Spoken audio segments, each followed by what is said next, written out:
So President Joe Biden has just said that he has no regrets about keeping the classified documents in different locations a secret to the American public until after the midterm elections. Seems like a very weird thing not to have regrets about. And former President Trump is warning House Republicans to keep their hands off of Social Security and not bow down to even more spending from Democrats. Now, do you guys think that Social Security is much more important than sending billions of dollars overseas? Comment a quick yes or no on that one in the comment section below. And after saying that the president's Delaware home had no visitor logs, the Secret Service has now confessed that they have the list ready to go. And doesn't it seem odd that all of this is coming out right before President Biden announces his bid for his 2024 run for president? Now, it almost feels as if they are all coming out by design instead of an accident, since the announcement is expected any day now. Before I continue, folks, please take a second to smash that like button.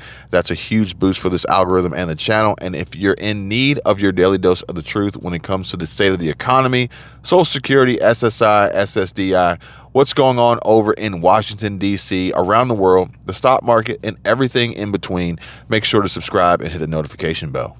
All right, folks, let's get right into the updates. Now, could we be seeing a different face lead the Democratic Party by 2024?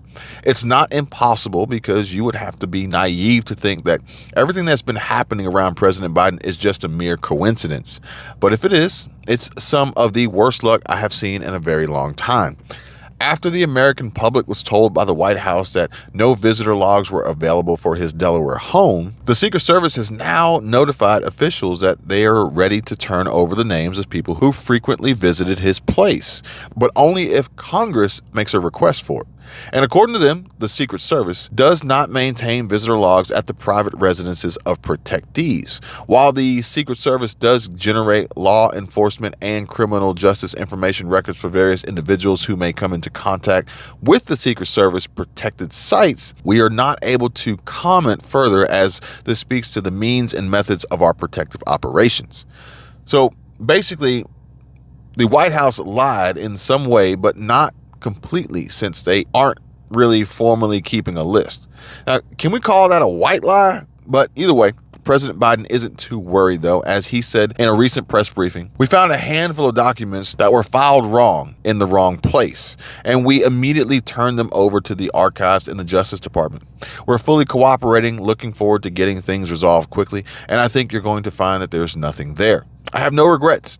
It's like he wants to say this, come on, guys, don't worry. It's just secret documents that pertain to Ukraine, Iran, and the United Kingdom.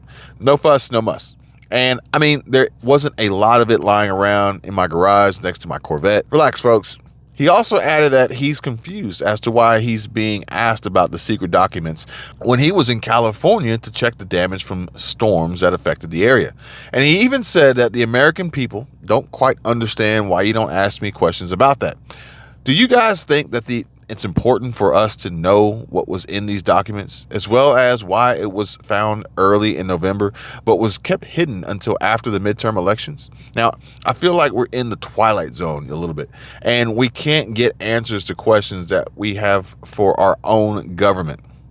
Spooky. Now, speaking of the Twilight Zone, were you guys aware that while our country is at risk of defaulting on its debt, we're still set to send even more taxpayer-funded packages to the Ukraine? Now, this time, it's part of a $2.5 billion security package that will provide them with armored vehicles, some that Zelensky has been asking for, and Antony Blinken, our Secretary of State, said that this is in a statement that the United States also continues to rally the world to support Ukraine. We have seen incredible solidarity from our allies and partners, including at today's Ukraine Defense Contract Group. And we applaud the more than 50 countries who have come together to make significant contributions to support Ukraine. Now, I think it would be best to ask our government if they regret sending almost $30 billion to a war while American households continue to struggle. Like if you agree.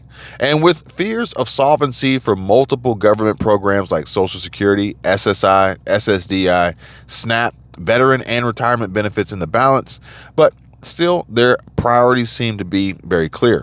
Since we've already talked about it, former President Donald Trump has warned fellow Republicans to not touch federal retirement, and or health benefits. And according to him, under no circumstances should Republicans vote to cut a single penny from Medicare or Social Security. Do not cut the benefits our seniors worked so hard for and paid for their entire lives. Save Social Security. Don't destroy it. Now, House Republican leaders echoed this statement as they have also called to preserve these programs that Americans rely on. Trump, on the other hand, said that Republicans should instead focus on all the money being used on foreign aid. Now, Ryan Lake of the DNC was not convinced and said that Donald Trump's own record speaks for itself. Every year he was in office, Trump proposed cutting Social Security and Medicare programs, and Americans overwhelmingly rejected the MAGA agenda of getting Social Security, Medicare, and affordable health care in 2018, 2020, and 2022, and will do so again. Now, do you guys think that Trump changed his mind as he saw the pushback from Americans regarding these programs? And do you think that the government should focus on keeping them solvent? The former president is also seeing some competition for 2024 as a group is now setting aside $3.3 million to help Florida Governor Ron DeSantis run in 2024.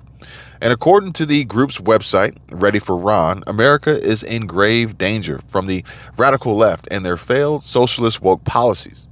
The America First agenda must be revived. Governor Ron DeSantis is the next great American president, and like Ronald Reagan and Donald Trump, who will turn our country around. Now, DeSantis hasn't made any announcements for 2024, but is also not shied away from cheers regarding the possibility.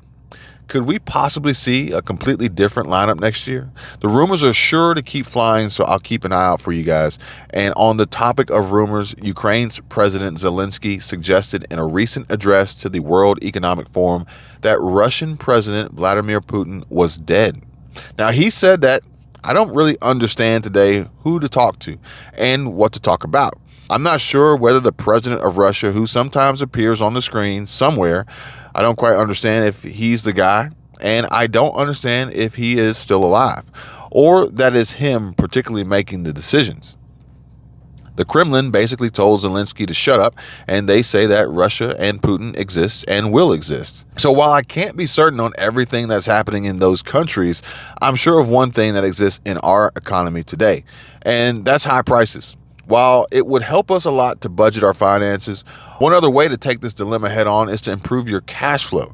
Now, there's multiple ways to go about it, from investments in the stock market and real estate to focusing on side hustles and small businesses to net multiple streams of income. And if you guys are interested and want to learn more, feel free to get in touch through the contact details I have in the description below. And before I go, don't forget to hit the thumbs up button and subscribe for your daily dose of the truth. Thank you guys so much for watching. I'll catch you guys on the next one. Take care.